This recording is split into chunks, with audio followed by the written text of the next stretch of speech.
façon nous n'a mondial levé drapeau.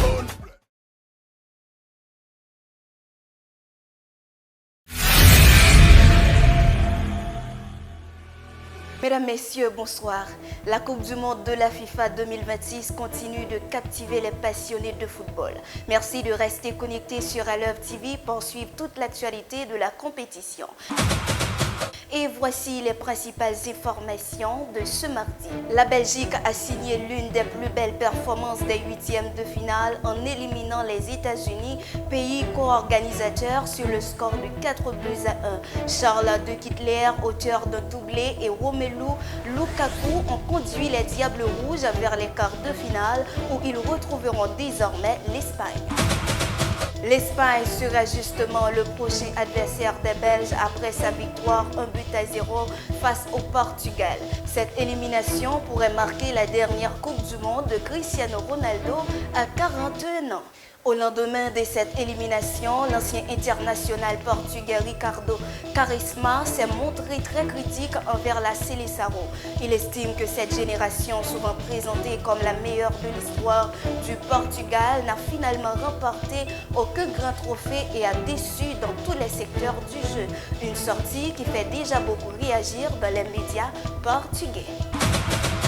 Du côté d'Haïti, une bonne nouvelle concerne Wilson Isidore. Selon le journaliste italien Niccolò Schira, réputé pour la fiabilité de ses informations sur le mercato, l'attaquant haïtien serait désormais dans le viseur de Cagliari en Série A. Ses performances durant cette Coupe du Monde auraient convaincu le club italien de suivre son dossier de près.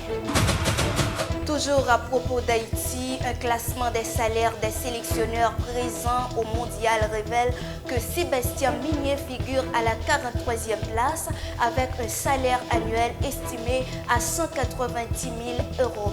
Il devance notamment Miroslav Koubek, Rossam Hassan, Boubista et Dick Advocat, pourtant auteurs de parcours plus convaincants durant cette Coupe du Monde. Un constat qui alimente les discussions dans les milieux du football haïtien. Ce qui fait polémique cette semaine, l'affaire Folarine Balogun continue de faire grand bruit.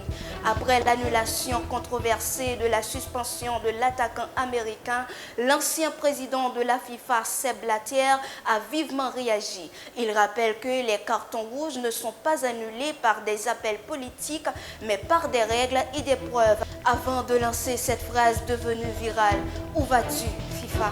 Une déclaration qui relance le débat sur l'indépendance des instances du football mondial. Face à cette polémique, Gianni Infantino a pris la parole pour défendre le fonctionnement de l'institution.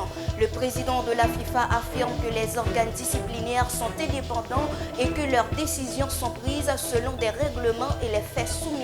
Il assure respecter ces décisions, même lorsqu'elles peuvent parfois le surprendre ou ne pas correspondre à son avis personnel. Découvrons un pays du mondial. Aujourd'hui, direction la Belgique.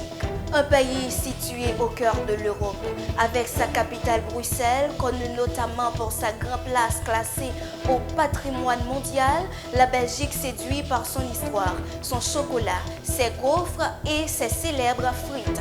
Côté football, les Diables Rouges ont marqué les esprits avec une 3e place au mondial 2018 et espèrent désormais décrocher le premier titre mondial de leur histoire.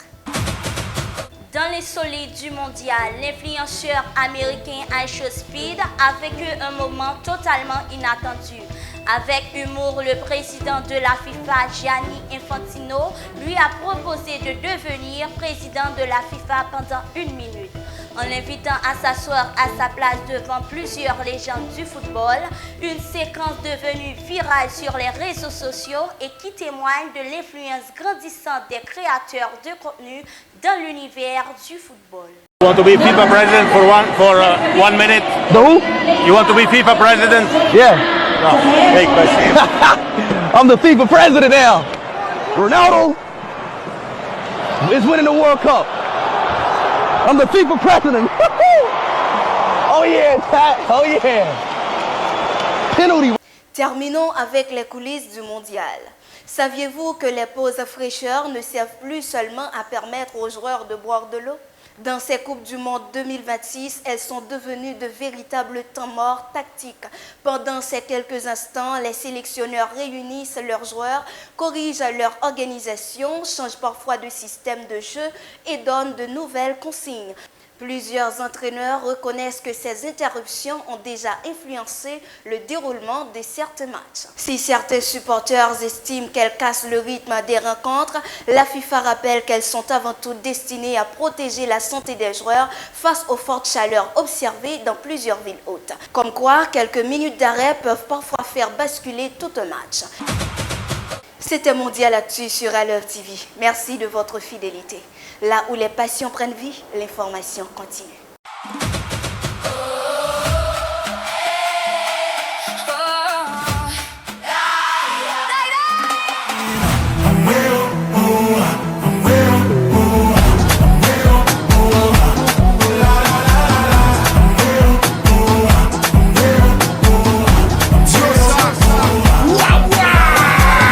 Grenade à l'assaut, nous n'a mondial levé drapeau.